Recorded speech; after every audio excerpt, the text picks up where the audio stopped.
السلام علیکم میرے پیارے دوستوں، کیسے ہیں آپ سب لوگ؟ امید ہے کہ آپ سب لوگ خیریت سے ہوں گے اور آپ کو ہماری پچھلی کہانیاں بھی پسند آ رہی ہوں گی۔ دیکھیں، اپنی رائے کا ضرور اظہار کیا کریں، کمنٹ باکس میں ہمیں بتایا کریں کہ آپ کو ہماری کہانیاں کیسی لگ رہی ہیں۔ آج جو ہم کہانی آپ کو سنانے جا رہے ہیں یہ ایک موچی کی کہانی ہے۔ ننھے موچی اس کہانی کا نام ہے۔ کہانی کی ابتدا کچھ یوں ہوتی ہے کہ کسی زمانے میں ایک موچی اپنی بیوی کے ساتھ دکان کے اوپر ایک چھوٹے سے کمرے میں رہتا تھا۔ موچی بہت غریب تھا، اس کو اپنے اخراجات پورے کرنے کے لیے بہت زیادہ دیر تک کام کرنا پڑتا تھا۔ دن گزرتے جا رہے تھے، آخر وہ دن بھی آ گیا کہ اس نے اتنے روپے جمع کر لیے کہ وہ صرف ایک جوڑا جوتا بنانے کے لیے چمڑا خرید سکتا تھا۔ ایک رات موچی موم بتی کی دھیمی روشنی میں چمڑا کاٹ رہا تھا۔ اس نے پوری کوشش کی کہ وہ رات میں ہی جوتا تیار کر لے، لیکن نیند کی وجہ سے وہ ایسا نہ کر سکا اور اس امید پر سونے کے لیے چلا گیا کہ جوتا دوسری صبح تیار کر لے گا۔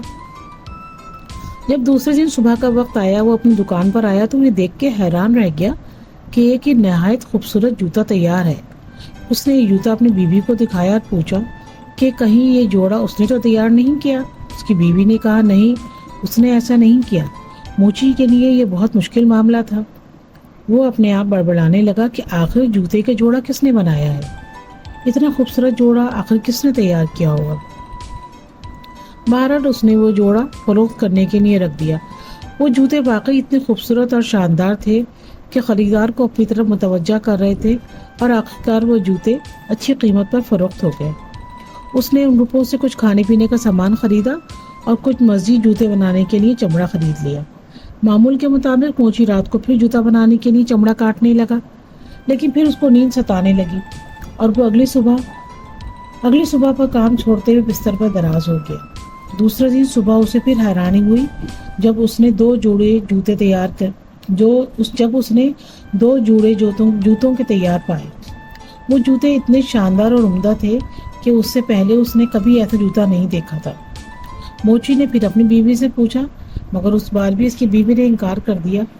موچی ایک بار پھر الجھن میں شکار ہو گیا کہ آخر یہ جوتے کس نے بنائے ہیں۔ پھر وہ دوبارہ وہ جوتے بیچنے کے لیے شہر کی طرف چلا گیا اور اس کو بھی ایک اچھی خاصی رقم مل گئی۔ شام کو موچی اور اس کی بیوی نے عمدہ کھانا کھایا۔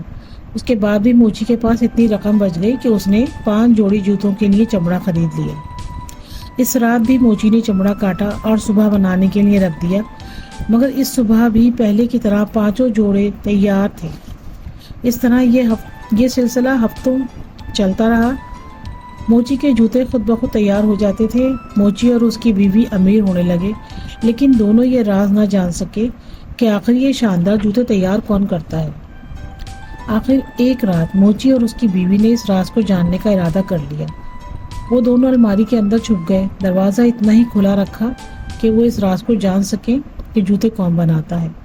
تقریباً آدھی رات کو روشن دان سے ہلکی سی آوازیں آنے لگیں جو رفتہ رفتہ تیز ہو گئی اور پھر اچانک 2 بونے نمودار ہوئے اور وہ دونوں تیزی سے کام کی جگہ پر آ گئے اور آنن فانن انہوں نے 5 بہترین جوتے تیار کر لیے۔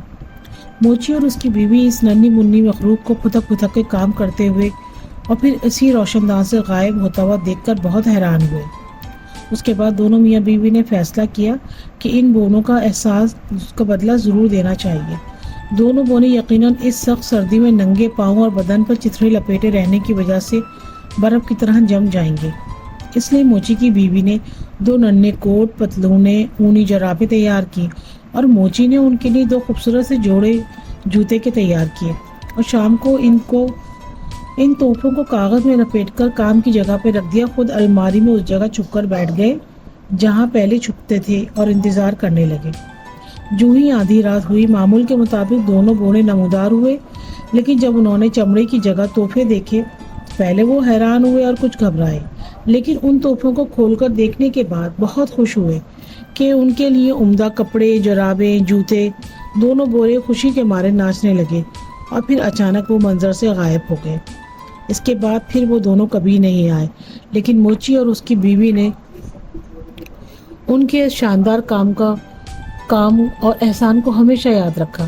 موچی نے عمدہ جوتے بنانے کا کام جاری رکھا اور نہ صرف امیر بن گیا بلکہ اچھے کام کی وجہ سے شہر بھر میں مشہور ہو گیا۔ تو پیارے بچوں، ہمیں بتائیے گا ضرور کہ آپ کو آج کی یہ کہانی کیسی لگی۔ ہمارے چینل کو سبسکرائب کیجیے گا اور کمنٹ باکس کے اندر اپنی رائے کا ضرور اظہار کیجیے گا. انشاءاللہ آپ سے اگلی اسٹوری پر ملاقات ہوگی. جب تک کے لیے اللہ حافظ.